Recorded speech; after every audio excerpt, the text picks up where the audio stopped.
Top quality और consistent performance के लिए सिर्फ सिल्वर पंप। टॉप क्वालिटी और कंसिस्टेंट परफॉर्मेंस के लिए सिर्फ सिल्वर पंप, नाम याद रखना।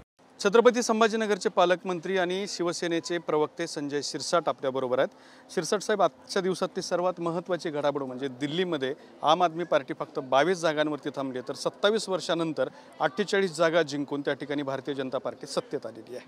बघा, लोकांना मूर्ख बनवणं एवढं सोपं नसतं। गेली 15 वर्ष केजरीवालांनी पाणी देतो, लाईट देतो, शिक्षण मोफत करतो, आरोग्य देतो आणि अखेरला पाहिलं तर भ्रष्टाचाराचे आरोप सर्व त्यांच्याच मंत्र्यावर झाले होते आणि त्यांनी हा पराभव पहिलेच मान्य केला होता। केजरीवाल तसा हुशार माणूस आहे।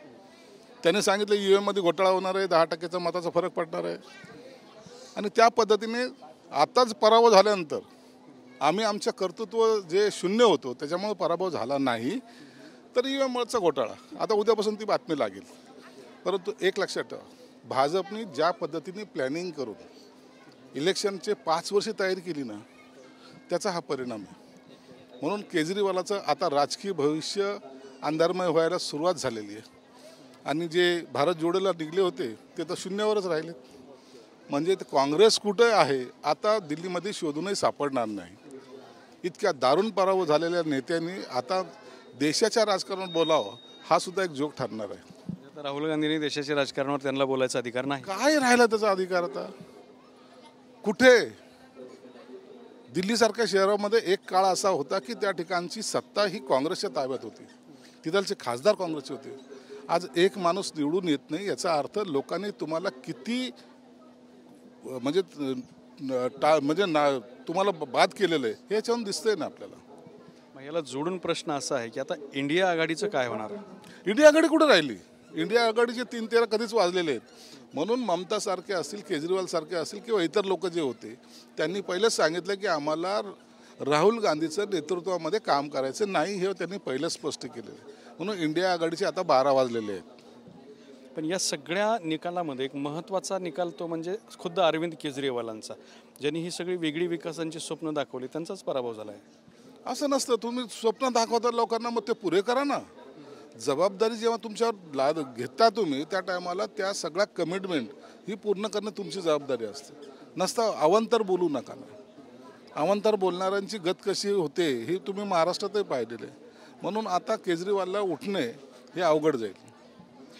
देवेंद्र फडणवीसांनी आज एक मोठा दावा केला आहे। ते म्हणतात की 2000 विधानसभा निवडणुकीत शरद पवार आणि उद्धव ठाकरेंचा प्रीपोल अंडरस्टँडिंग केलेली होती, एकमेकांना मदत करण्याचं त्यांचं आधीच ठरलं होतं। त्यावेळेला तुम्ही उद्धव ठाकरेंच्या सोबत होतात, तर उद्धव ठाकरेंनी शरद पवारांना मदत करायचं असं काही ठरलं होतं का 2019ला? म्हणजे 2019 नंतर ते दोघं जण एकत्र आले होते। मी त्याच वेळेला सांगितलं होतं की आम्हाला कळलंच नाही की एका दिवसामध्ये काय चमत्कार घडला। ज्या एकनाथ शिंदे साहेबांच्या घराची रेकी केली गेली, त्यांना मुख्यमंत्रीपदाचा उमेदवार म्हणून तू कामाला लाग म्हणलं गेलं आणि त्या 24 तासामध्ये सगळी जादू, काळी जादू ज्याला म्हणतात ती फिरल्या गेली आणि दुसऱ्या दिवशी उद्धव साहेबांचं नाव मुख्यमंत्रीपदासाठी आलं। म्हणजे हे सगळं ठरवून केलेला गेम होता आणि त्याचा सूत्रधार अखेरला शरद पवार साहेबांना कमांड आपल्या हातात घ्यायची होती आणि ती यांच्या चुकीमुळे त्यांच्या हातात दिली गेली। आणि तुम्ही पाहिलं तर 2.5 वर्षाची सत्ता ही उद्धव ठाकरे साहेबांनी किंवा इतरांनी राबवली, तर ती शरद पवारांनी चालवली। हे त्याचं धूर्तपणाचं राजकारण शरद पवार साहेबांचं, त्यात ते सक्सेस राहिले। राष्ट्रवादी म्हणजे दिल्लीमध्ये राष्ट्रवादीने जागा लढल्या होत्या, त्याची एकही जागा आली नाही राष्ट्रवादीची। पण हे जागा लढवणं कार्यकर्त्याला फक्त पुढाकार। आता आम्ही गोव्यात शिवसेनेने जागा लढवल्या होत्या, कधी UPमध्ये लढवल्या होत्या, कधी दिल्लीमध्ये लढवल्या होत्या शिवसेना एकत्रित असतानाच्या। काय मिळालं आम्हाला? मतं किती मिळाली? कधी सक्सेस झालेलं नाही। म्हणून राष्ट्रवादी एवढ्या लवकर सक्सेस होईल असं स्वप्नात सुद्धा पाहणं चुकीचं आहे। करुणा मुंडेंचा पुन्हा एकदा मुद्दा समोर आला। त्या म्हणतात की मी जर तोंड उघडलं तर पंकजा मुंडेचंही मंत्रीपद जाईल। आता त्यांनी कधी तोंड उघडायचं हा त्यांचा प्रश्न आहे, तर आपण काय सांगायचं त्यांना?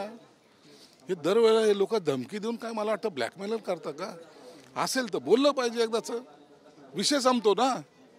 याचं मंत्रीपद जाईल, याला खाली उतरू, याला असं करू, यापेक्षा जे मनात असेल ते बोंबला। जे काही परिणाम होतील ते राजकारणात होतील, तुमच्या बोलण्याने न बोलण्याने होणार नाही अशातला काही भाग नाही। परंतु अशा प्रकारे संशयास्पद बोलणं मला वाटतं हे इतरांना दुखवण्यासारखं आहे। परळीत व्यापाऱ्यांना दम दिला जातो की परळीतून निघून जा म्हणून.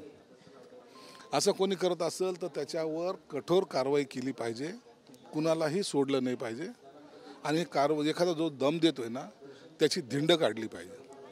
आता संजय राऊत ते म्हणतात शिंदेगड बोगस आहे. आम्ही बोगस आहे म्हणून आम्ही 40 से 60 झालो. अरे या मूर्ख माणसाचं करावं काय? खाली मुंडकं वर पाय, दुसरं काहीच नाही. हा स्लोगन त्यांना शोभतो आता. तर हे होते संजय शिरसाट यांनी आपली प्रतिक्रिया दिलेली आहे. कॅमेरामन अमित अडेसोबत दत्ता कानवटे, TV9 मराठी, छत्रपती संभाजीनगर.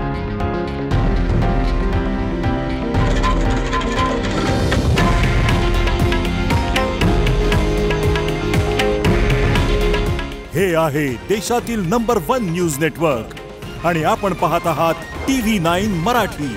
काळजी तुमची, हित महाराष्ट्राचं.